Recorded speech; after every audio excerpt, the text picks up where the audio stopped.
The two-eyed coat rack. I've often been described as near silent, stealthy, knowledgeable. One person once even told me I could be the star of a horror movie. Stop, you're gonna make me blush. But contrary to popular belief, I'm actually pretty normal. I live in a classic New England house. I have a loving family, a dog named after a departed patriot, and a wild household on any given Sunday, or Monday, Thursday nights at 8:25. Not always liked, but respected, coming from a Packers fan. When meeting my family for the first time in person, we usually go through these 3 stages in their heads. Stage 1.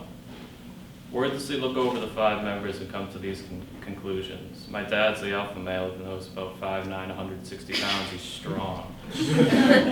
My mom, a very loud and often supportive voice from Revere. Sorry, Mom.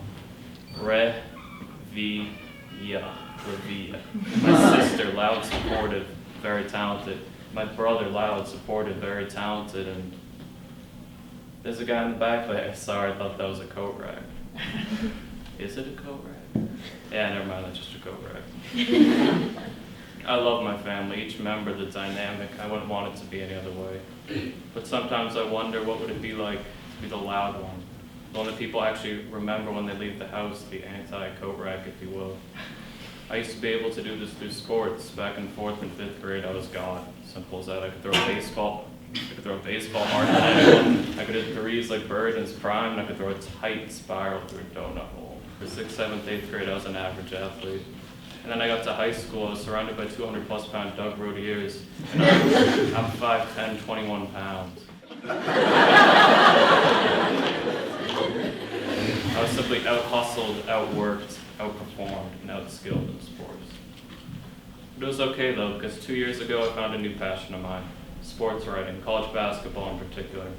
I made a blog, burned out a top 25 post, and posted my first article, "The Sky is Clear. Birds start to sing," although these birds weren't 6'10" with a deadly mid-range game, as awesome as that would be.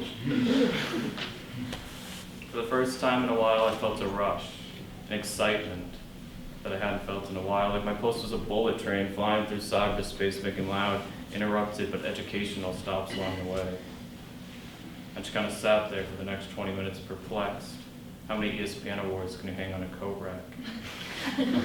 2 minutes later, my first comment, a ring from the heavens. Maybe it was Bill Simmons telling me I was an inspiration to us all. Maybe it's Joe Lunardi giving up his bracketology job for me. Or maybe it was Giselle Bundchen.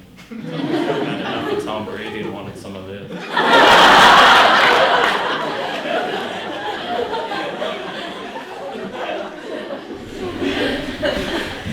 2 minutes later, I opened the comment. This post gave me cancer. A crushing blow to the gut, and I crawled to the bottom row, hung on for dear life, and only cried a little. Okay, I cried a lot. 5 minutes later, another comment. "Oh, please be Giselle's sister." I'm the first guy's doctor. I had all the necessary tools and equipment to cure his cancer. Then I read your post, pulled the cord, proceeded to stab myself with a heart with a katana. But by some miracle, I came back to life for a second. I thanked God and shot myself in the head. Probably not Giselle's sister. Everyone has something they're good at. I believe this for my entire life, and I will stick by it. Whether it's music, sports, arts, everybody has something they're above average at. I improved my writing this summer by simply doing a lot of it. Not many people I know spent the majority of their summers indoors on a laptop. Awesome.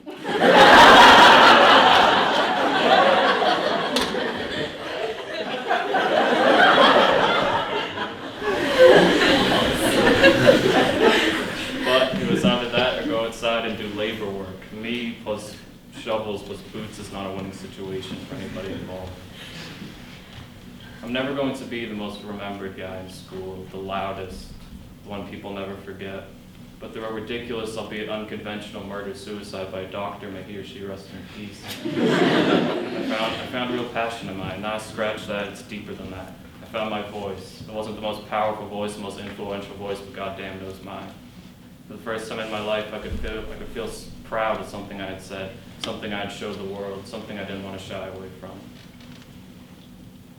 And hell, if the writing thing doesn't work out in the end, the two-eyed coat rack from hell sounds like a great premise for a horror movie.